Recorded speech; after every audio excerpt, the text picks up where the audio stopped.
Hi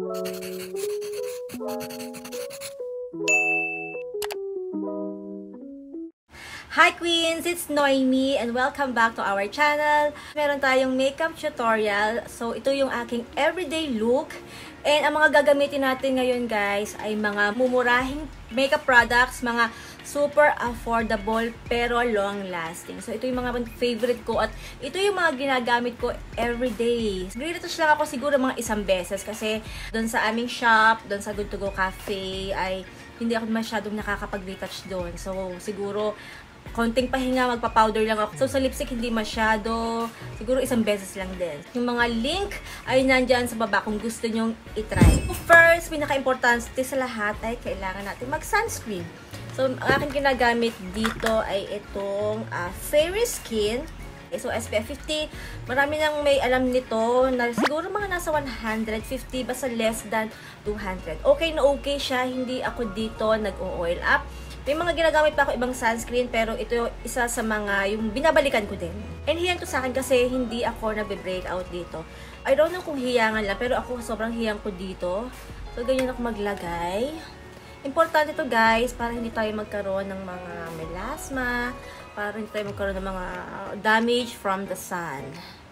Yeah, so, ganyan lang ako maglagay. Madami talaga maglagay dapat ng sunscreen. Hindi siya malagkit sa face na gustong-gusto ko. At syempre, hindi siya yung maputi sa balat. Like sa ibang sunscreen na nag-iiwan ng white cast. So, ganyan siya kadami pag naglalagay ako. Okay, may times na nagpa-foundation ako. May mga mura namang foundation. Ang ginagamit ko kasi hanggang ngayon ay itong Maybelline Fit Me. Ayan. Matagal na ito sa akin, pero ginagamit ko pa rin siya hanggang ngayon. Pero pag ayaw ko mag-foundation, syempre ang ginagamit ko ay itong Says Lady. Ayan. So, pakikita ko sa iyo guys, na sobrang waterproof siya. Kanina tinaray ko, nilagyan ko siya ng tubig. Grabe, tumatalbog lang yung tubig dito sa kanya. Kalagay naman dito ay Oil Control Matte Flawless. Grabe din ang binibigay nitong coverage sa aking skin kahit na hindi ka mag-foundation. Parang ito na yung pinaka-foundation mo. Oh, diba? So, para kanila yung nag-foundation dito. So, ganyan yan ang lagay ko, guys.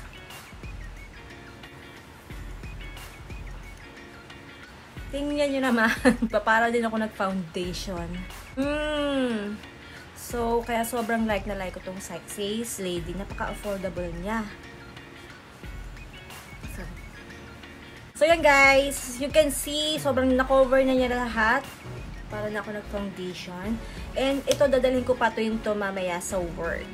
Yan. So, syempre, puting-puti yan, no? So, kailangan nating mag-contour after niya. Nagko-contour talaga ako, guys. Ang ginagamit kong pang-contour ay itong kay Vice. Sobrang nice ito at ang mura pa. Nabili ko to sa Shopee, siguro nasa 135, less than 150 ko nabili. Pero nakalagay dito yung totoong price niya. Nasa description box din kung saan ko nabiling siya para yung kayo bumili mas mura doon. Pero ito legit ha, na Vice Cosmetics. So, ang aking shade dito ay yung Confirm. Gusto ko to kasi ang liit lang niya. Talagang pwede nyo siyang dalhin kahit saan. Kasi ang liit niya. Gusto ko yung mga ganito kaliit lang. Lagi talaga ako nagko-contour guys kasi medyo malaki talaga yung mukha ko, diba? As you can see naman. So, dito ko siya nilalagay. Yan. Yan. Diba? Ang ganda ng shade nito. Kumuha kayo ng product nito, napakadami. So, ginaganyan ko. Kasi, once na ilagay nyo siya, ang hirap niya tanggalin. Ang hirap na niyang ayan o guys. So, ang hirap na niya, yung hindi siya nagkatanggal talaga. So, kailangan ay tindahan. See? Diba? Nakita nyo? Like, meron na siyang, hindi na siya puting-puti. Oh, look at that. Sobrang pigmented. So, syempre, i-blend natin yan ng bonggang-bongga.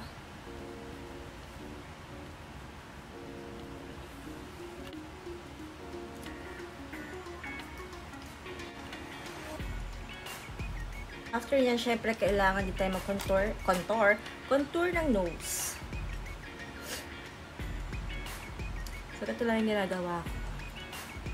Wala dito.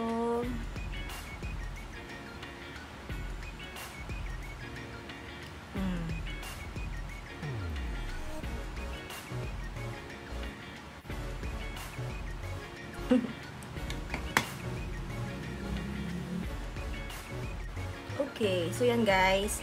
Ito yung aking ginagamit for cheeks. Itong Lake Rain Beauty. Ang nagustuhan ko dito yung shades niya kasi naghaharap talaga ako ng ganitong shade guys na babagay sa skin tone ko, and wala, ang ganda lang talaga ng pagka-pinkish niya. And ito guys, little goes a long way. Ito ko lang siya ilalagay. Tapos blend ko na yan. See? Diba? Sobrang dami na nito. Tapos ang ginagawa ko pag nag-ano ko ito, inaabot ko hanggang dito. Pataas. Tingin naman. Ang ganda, diba?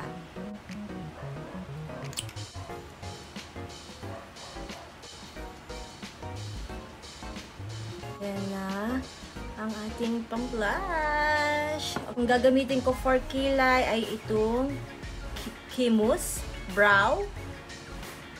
Kimus. I don't know kung Kimus ba, kung anong pronunciation yan. Kimus. Ang shade ko dito ay Auburn. Yung shade ko nito, binagay ko lang doon sa color ng aking hair. And ito talaga, highly recommended ko ito sa inyo. Kasi bukod sa napakamura nito, hanggang gabi na, hanggang sa maghilamos pa ako, hindi nyo na kailangan mag-retouch. Andyan lang siya sa kilay mo.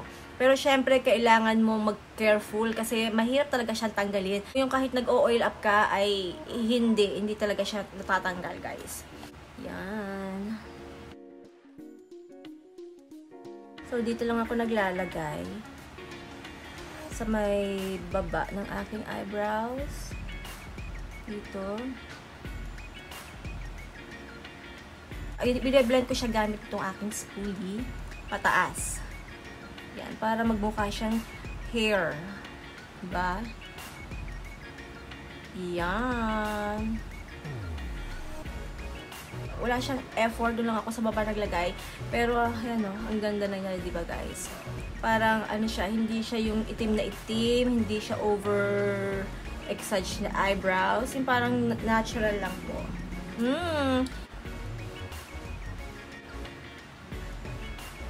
Gusto ko din yung shade niya, kakulay ng aking hair. Ganda. Tuwan-tuwa ako sa mga na-discover kong makeup. Namumurahin siya, pero talagang mas tinalo pa niya yung mga branded na mamahalin kasi long-lasting to. And safe siya siyempre sa akin skin, hindi ako nagkaka-breakout. Ayan, okay. Dalawa yung ginagamit ko for my lips. Una ay itong kay Viveline Cosmetics. Black blush ito, yung shade niya ay Tourmaline. Ayan. Si Miss V, kay Miss V po ito. Kasi ang liit niya. Halimbawa nga, alis ka na wala kang dalang bag, or cellphone lang yung dala mo. Lagay mo lang siya sa bulsa mo, and yun na. At ang gusto ko din to, syempre long lasting to. Maganda rin to guys sa ano, hapang blush. I-blush ka na, may lipstick ka na. So, ayan. Ito yung color niya sa akin. And nakaka-moisturize kasi to ng labi. Yeah. Diba? Ang ganda. So, kaya gusto ko siya kasi guys, sobrang natural lang ng kanyang color sa aking labi. And meron pa rin ako, minsan pinapatungan ko nito. Ito ay yung O2. Ito O2. Medyo nabura na kasi to. So, affordable lang din to. And ang gusto ko dito ay syempre long lasting to. Waterproof. At nag-a-apply ako nito guys, ay konti lang. Hindi yung sobrang dami kasi ayoko masyadong makapal sa labi. So, ganito lang siya. Yan. Ganyan lang, and then, ganyan ko lang siya. Ang ganda rin ang color nito. Gaganda ka lang siya. Ito kasi talaga pangmatagalan to eh. Kapag kumakain lang, syempre, lahat naman halos ng makeup na kapag kumain ka ng oily food, talagang nawawala yan. Talagang nabubura yan kahit papaano. And meron lang talagang akong favorite na dati nagagamit ko sa Maybelline. Yung talaga kahit kumain ako, nabubura lang siya pero konti lang. So ito kasi mas mura kasi to. Pero okay na din to guys ha. Ayan. So kapag syempre natuyo yan, transfer proof siya. Hindi pa siya ganun ka, ano nga eh, katuyo eh. Ayan. Nag-highlight pa rin ako ng aking test. At ang favorite ko hanggang ngayon, ang tagal-tagal na ito sa akin, ilang years na. And hindi ko alam kung ito ay expired na, pero okay pa rin naman ang skin ko hanggang ngayon. Pero nakalagay dito ay 24 months, pero hindi ko pa rin talaga siya tinatapon. Ito yung Glow Out Highlighter ng EB. Ang tagal na nito. Sira na siya. So, hanggang ngayon puno pa, oh. Sobrang favorite ko pa rin yan. Tingnan nyo naman. Yan ko lang siya nilalagay. So, hanggang ngayon, ito pa rin yung ginagamit ko. Hindi na kasi ako masyado nagbibili ng mga makeups kasi ang mas binibili ko lang ngayon ay for skincare. So, mas importante kasi ang skincare para sa akin ngayon dahil syempre jumojonda na tayo. Kailangan natin alagaan ang ating skin. Diba? Yun ang mas ini-investan ko, yung skincare. So, yan. Ayan, makot lang ko ng konti. Tapos, nagalagay lang ako dito. Here. Yan, guys. So, ito, hindi na ako nag-retouch dito, ha? Dito sa, ito. Hanggang mamaya na siya. This is the finished look.